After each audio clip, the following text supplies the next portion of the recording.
am your private tea maker. Will brew whatever tea I can. Or something. Greetings, fellow humans, and welcome to another Tea with JD. And this is actually the Netflix tag.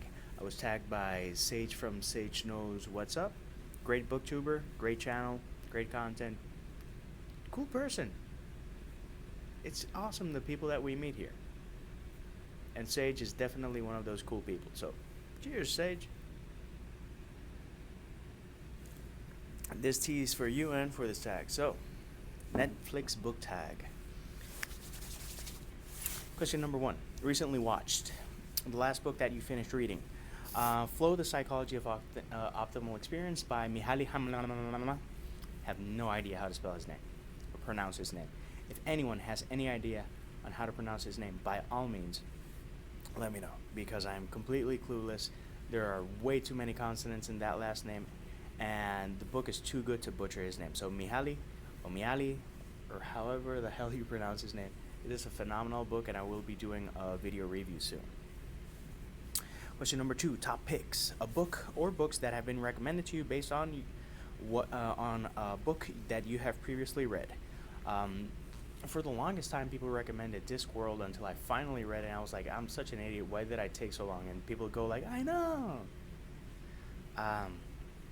Just a great series. On the flip side, I've also been recommended other books that I haven't read.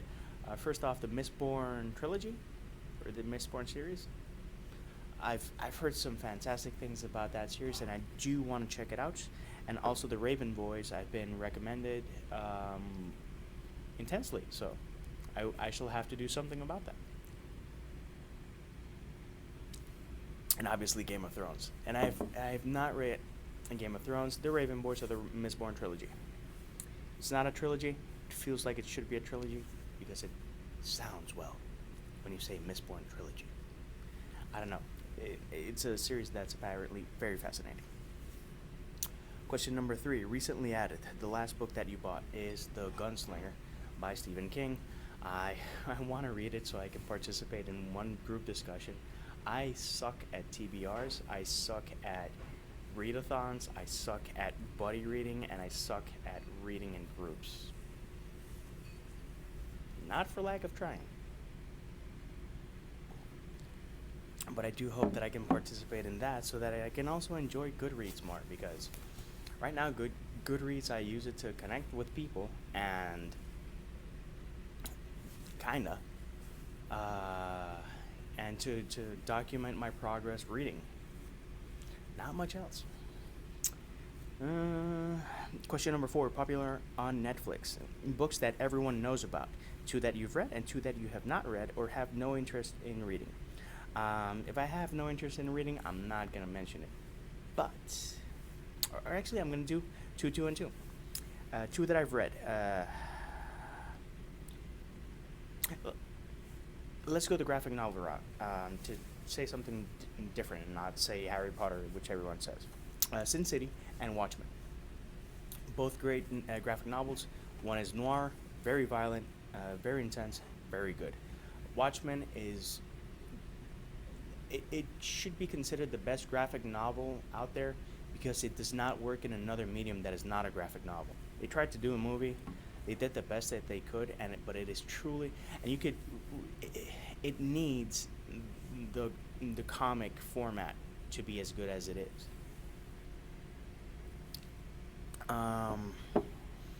2 that I haven't read, but I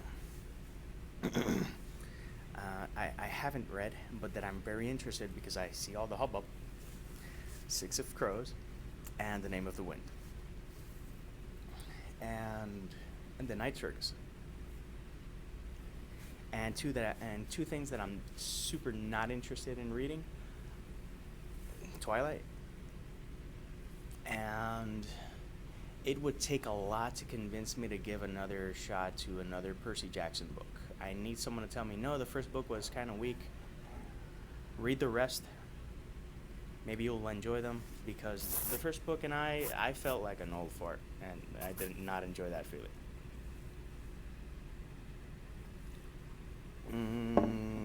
5, Comedies, a funny book. Hyperbole and a half. It is such a random ass book and so funny, and the drawings and what's written it is funny. And it actually has a really dark part, but it has a lot more funny than dark. So please check that book out. It's really fun. 6, dramas. A character who is a drama queen or king. I have no idea. I completely blanked on this. I thought I had answered this to have my notes, and I don't have my notes. The thing is that it's a negative thing, and the first book that comes to mind I mentioned in a previous tag, and I don't want to keep bashing it upside the head, so I won't. But from the Chronicles of Narnia, Edmund, he was kind of a drama queen. I think it was Edmund. I'm blanking out. It's been a weird week, so pardon me. Not the oldest brother in the Narnians, the middle brother, who was kind of a douche.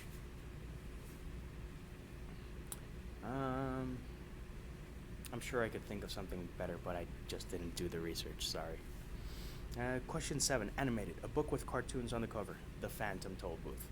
That's a no-brainer. That is such a fun book. I super recommend that.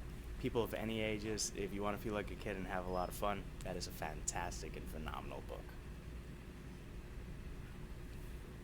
I almost ate the string.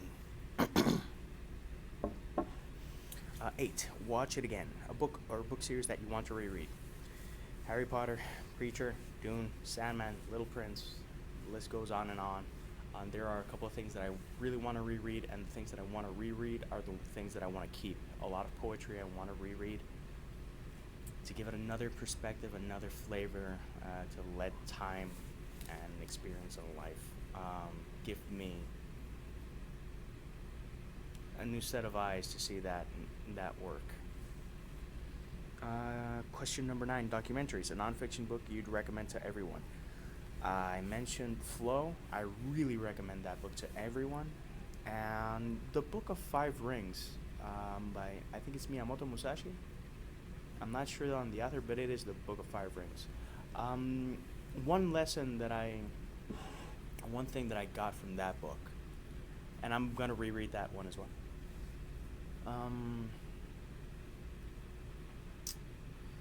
You have to use your experience so that you respond to things in the moment with that knowledge, but without being viced by it. Let me explain. Some people would be quick to say, "Oh, don't do that because this will happen," and what that book tried to summarize is that you have to be present and in the present, and yes, you have to take your history and your experience, but you can't let that limit you. You need to use experience to enable you to do things, and I thought that was a really interesting lesson. Best example is when you do sports, or in my case, when I bodyboard, when I surf. Sure, I can take off on a wave. I can see a wave and say, "Oh, I'm not gonna take off because of I've seen waves like that, and it's not gonna be a good wave." Or I can use my writing experience and see, let's see if I can do better with it, which I think is a much better way of having experiences.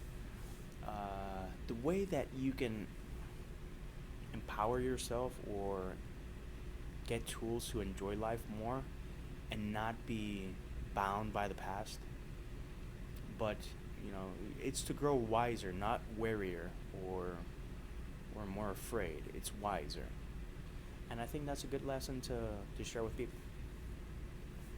Question number 10, Action and Adventure, an action-packed book. The entire Artemis Fowl series. It is a fun series. I haven't read the last book. I'm going to read it soon. It is a fun, fast-paced, fun book. Series of books. So by all means, check those out. And yeah, check those out. I think it's 7 books. I think. 11 new releases, a book that just came out or will be coming out soon that you can't wait to read. Norse Mythology by Neil Gaiman, because I'm a big Gaiman fan. But since there is a book ban in my life, I will not be buying that. Now to tag some peoples. I tag Kim the Writer Princess, Brittany Reads, Sam from the Bucket List, and Anne from Book Your Imagination. All the channels are great. All of them are fascinating in their own way, and they have very, very different insights, but they're very nice. And I love to go on a road trip with Kim. I love to analyze a movie with Brittany. I love to just talk random stuff with Sam. And I would love to visit several libraries with Anne. Great people. Check out their channels. Links below. Until next time. Peace, love, and Maki Rolls.